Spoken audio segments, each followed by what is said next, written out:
I am Dr. Apala Mishra and I have secured All India Rank 9 in the UPSC CSE 2020 examination.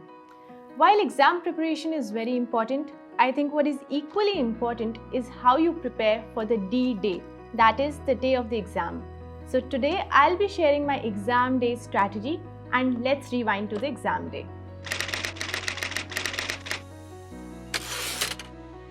So let's begin with the night before the exam. That is the most important night because you have spent an entire year preparing for that one day and one exam. As for myself, I was feeling very anxious before the exam and शायद उस रात मुझे नींद भी नहीं आई थी prelims exam के पहले. I could not clear the prelims before, so that added more to my anxiety. And I was extremely scared. In fact, I had this fear in my head that what if I'm not able to attempt anything? कुछ भी नहीं आएगा exam के day वाले दिन. So that was a persistent fear. But night before the exam में किसी तरह खुद को calm रखना है. There are few people who don't study at all before the exam.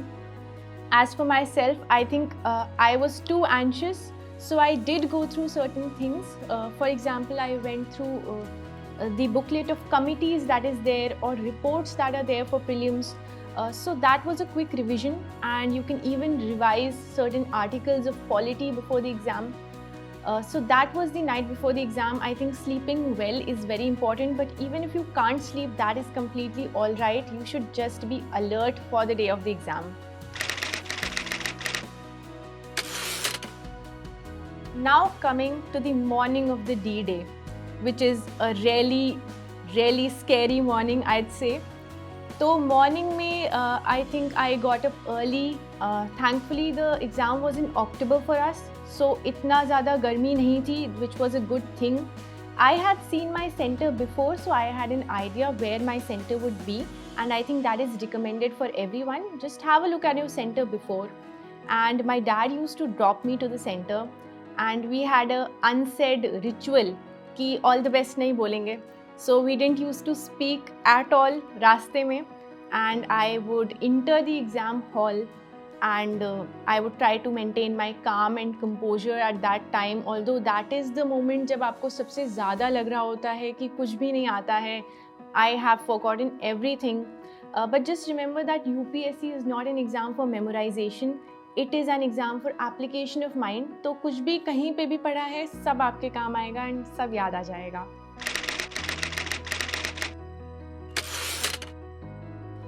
Now coming to entering the exam hall and entering the center. So I think that is a jittery aspect because you see so many people there and everyone looks equally hardworking and equally knowledgeable. तो थोड़ा intimidating atmosphere होता है. But I never used to compare myself with anyone, and this is the advice that I'd like to give to everyone. Don't compare, just have certain belief in yourself. और आप घुस जाओ centre में, इधर उधर मत देखो. And one thing that you should never do is that don't talk to anyone, because exam के पहले बात करने में you lose your energy, you lose your focus, and sometimes what happens कि someone asks certain questions that you are not prepared with, तो थोड़ा anxiety बढ़ जाता है. So I think avoid all that, and I just went in there and sat on my desk quietly. I reached my center very early because I have a Fauji father, and if the time is 9 a.m. then we reach there by 7 a.m. So that is one thing that is there in my family. तो एक time frame रहना चाहिए अपने आप को relax करने का, हड़बड़ी नहीं होनी चाहिए because you need to be in the best possible mind frame for the exam.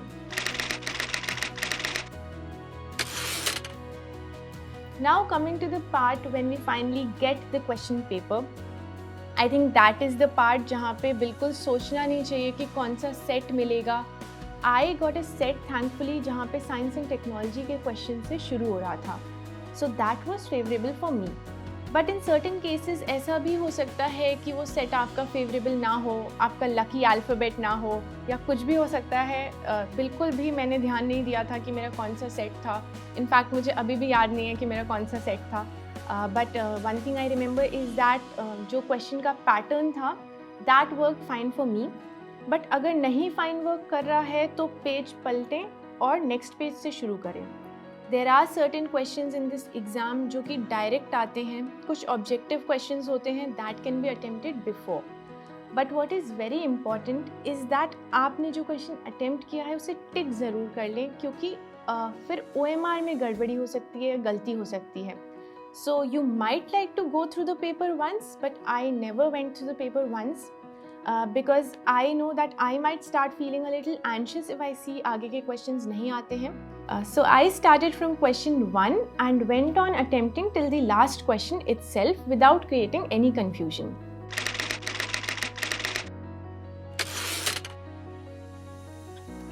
So now coming on to the paper attempting strategy. I have the paper in my hand. अब क्या करना है? So firstly, like I said, I began with the first question first. तो आप एक बार देखें, and my strategy was that I would do a single page first. I would attempt the questions in this page और फिर मैं उसे OMR में उसी पेज को मार्क कर लेती थी. For example, there are 5 questions in the first page. Then I'll mark these 5 questions in the OMR and then move forward. तो इसमें बहुत सारे हमें ऐसे क्वेश्चंस दिखते हैं जिनके बहुत डायरेक्ट आंसर्स होते हैं, ABCD वाले. So you can have a look at those first. For example here I can see question number 4 that says protection against untouchability as a form of discrimination. तो इसका हमें पता है कि राइट टू इक्वालिटी है. This is a very direct question coming straight away from Laxmikanth. तो आप इसको मार्क कर लें. लेकिन एक चीज़ जो ज़रूर ध्यान में रखनी है वो ये है कि आप इसके साथ इस नंबर को भी मार्क कर लें, so that you don't have any confusion later in the stages of solving the exam. The next question we can see again we have a very short question that is separation of judiciary from the executive and we know that it is a directive principle of state policy. तो आप straight away इसे mark कर दें. जैसे यहाँ पे भी मुझे एक और दिख रहा है सेकेंड क्वेश्चन जो कि डायरेक्ट ABCD वाला है, जैसे Rajya Sabha has equal powers with Lok Sabha in, so the answer is amending the constitution. So you can mark these questions first. इससे क्या होगा, आपकी एंजाइटी थोड़ी कम हो जाएगी. आपको लगने लगेगा कि आपने 3 क्वेश्चन सॉल्व कर लिए हैं जिसके बारे में आप श्योर हैं. तो you will already start feeling good about yourself and आगे कॉन्फिडेंस मिल जाएगा. तो you can move ahead with this. By chance if I don't know question 1 and 3, then what I will do is that I will not skip it straight away. I will mark it with a circle. तो ये मुझे जो circle वाले questions हैं ये मुझे second iteration में करने होंगे when I will come back to it later. But अभी के लिए I will just mark these 3 questions in the OMR and I will move forward.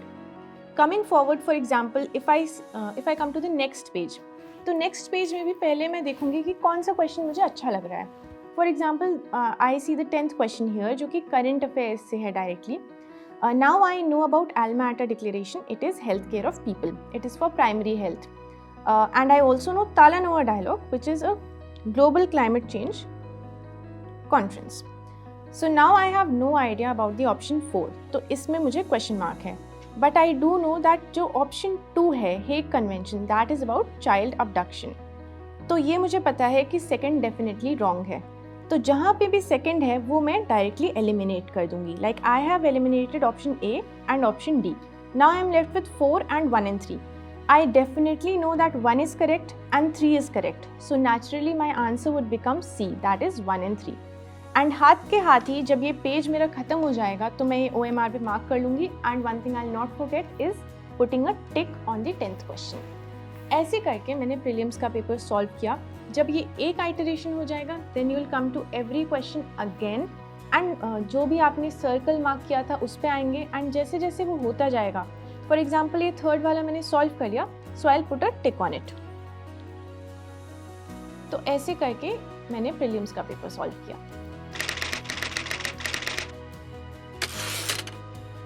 So now we move on to the most important part of the preparation, that is the mains exam.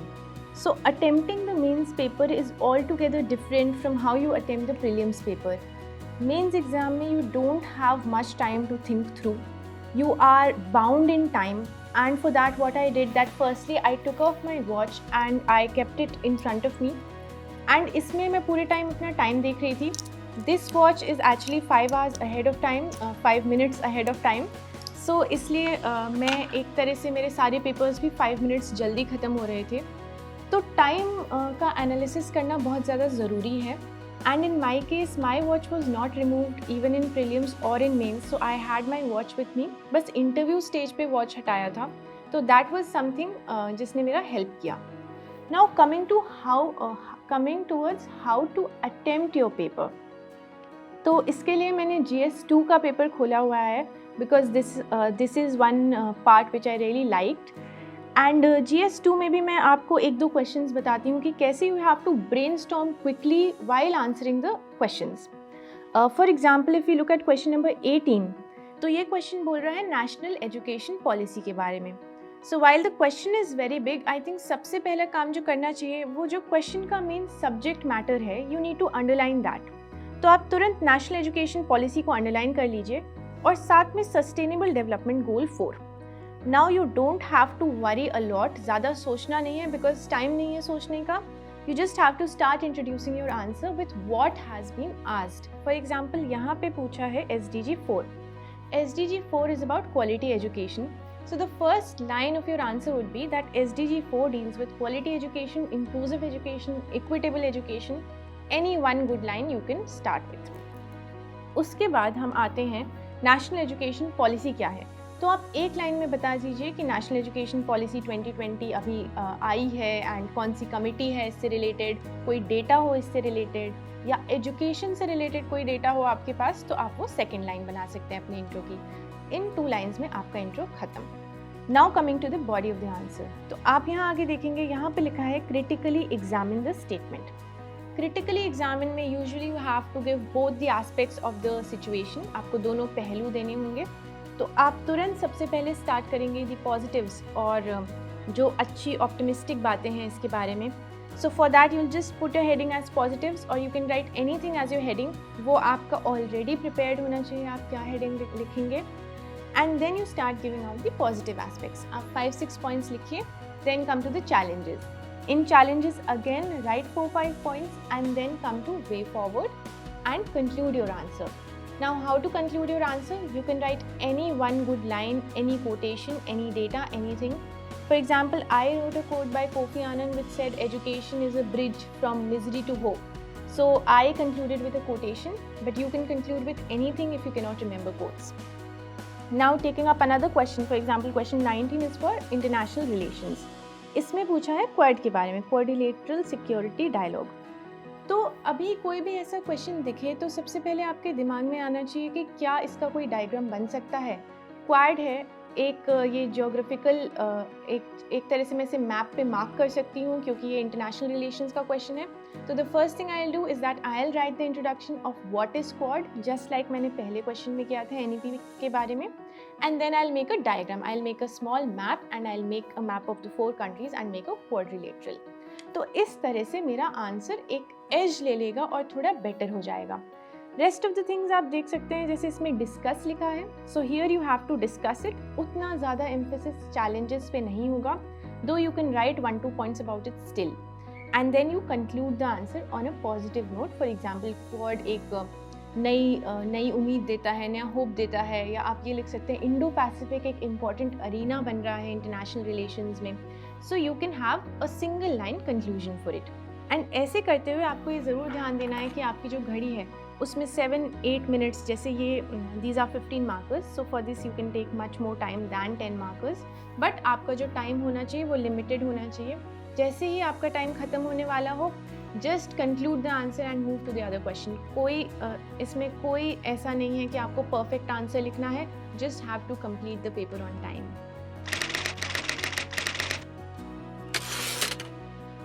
So now coming to the final aspect, that is completing the exam or finishing the exam.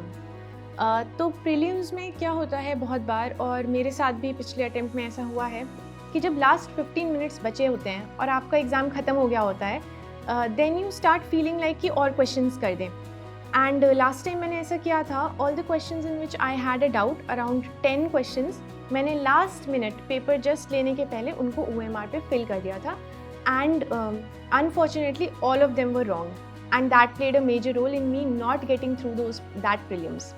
तो ऐसा नहीं करना है. अपनी anxiousness में कोई decision नहीं लेना है. आपने पेपर कर दिया है, हर चीज़ प्रैक्टिकली देखना है कि अगर लगे कि गेस वर्क की ज़रूरत है तभी करें, नहीं तो don't go overboard with guesswork. And एक बार पेपर कंप्लीट जब हो जाता है, जब बाहर आ जाते हैं, तब भी avoid talking to people and avoid discussing, because उसके बाद एक और एग्ज़ाम होता है, प्रीलिम्स में CSAT का एग्ज़ाम होता है, and even in GS, after GS1 you have GS2, and you have very little time in that time frame to relax, and you also have to have your lunch.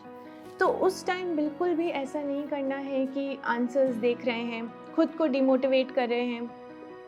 Sometimes what happens is that हम एक दो answers देख लेते हैं and those answers are wrong, and then that affects our entire performance, और बाद में पता लगता है कि सिर्फ वही दो आंसर गलत थे। तो अपने आप को ऐसे इस सिचुएशन में ना रखें जहाँ पे आप खुद से खुद को डिमोटिवेट कर रहे हो। And once you complete the exam, after that थोड़ा टाइम लीजिए, घर आइए, and after that once you get certain reliable keys, don't go after any exam की। एक रिलायबल की मिलता है तो फिर आप चेक करें अपना एग्ज़ाम का pattern. So after you come back home, relax for a little while, take some time, and जब कोई रिलायबल आंसर की आ जाए तब आप आराम से चेक करें अपना पेपर। एक हड़बड़ी में नहीं चेक करना है। आई चेक माई पेपर एकदम लेट नाइट जाके, and finally I calculated my score and I found out that okay fine, थोड़ा जितना कट ऑफ प्रेडिक्शन है उससे ऊपर जा रहा है। बट अगर नहीं भी जा रहा है then also those cut off predictions are not something जो कि 100% करेक्ट है। Just wait for a while, wait for a few days and then recheck your paper. तो आई थिंक उससे एक बेटर मेंटल फ्रेम रहेगा। Now coming to the result portion of the exam. I think getting the prelims result was the most important aspect of my preparation, because prelims, as I said, had been the biggest roadblock for me. तो जब prelims result आया तो मैं actually mains के लिए पढ़ाई कर रही थी, मैं anthropology पढ़ रही थी, and my mom was sitting with me coincidentally. वो भी उसी रूम में बैठ के अपना कुछ पढ़ाई कर रही थी, अपने lectures का preparation कर रही थी।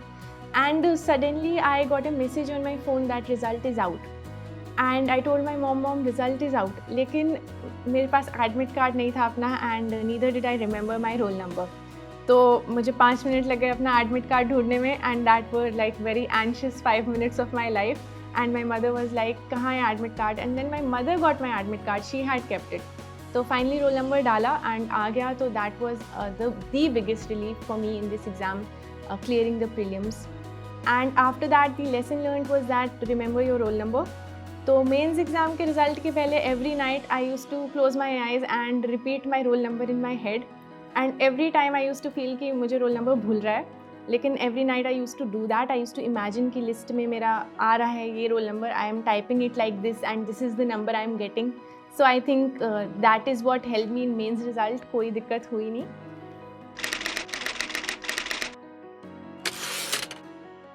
And coming to the final results, I think that was the best, because my friend came up to tell me.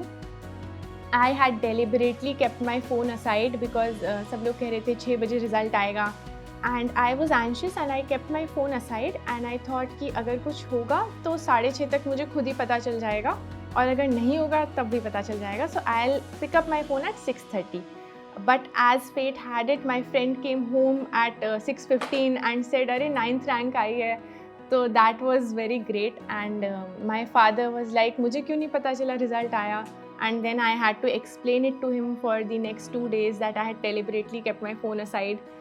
So that was one good moment, and I think lastly I'd say that ये जितना भी मेहनत रहा है, ये जितना भी anxiousness के phases रहे हैं, you know, at the end of the day it is all worth it, because once you do your paper correctly, once you do your paper nicely, you get the desired results for sure. So this rewind to exam day brought back so many memories for me. But now it is time for you to take action and attempt your testing strategy. And for that you can attempt the Unacademy test series. And lastly, I'd like to tag my friend Sadaf Chaudhary, who is All India rank 23, to come and share her paper attempting strategy and her strategy for the D-Day. That's a wrap for today. Thank you.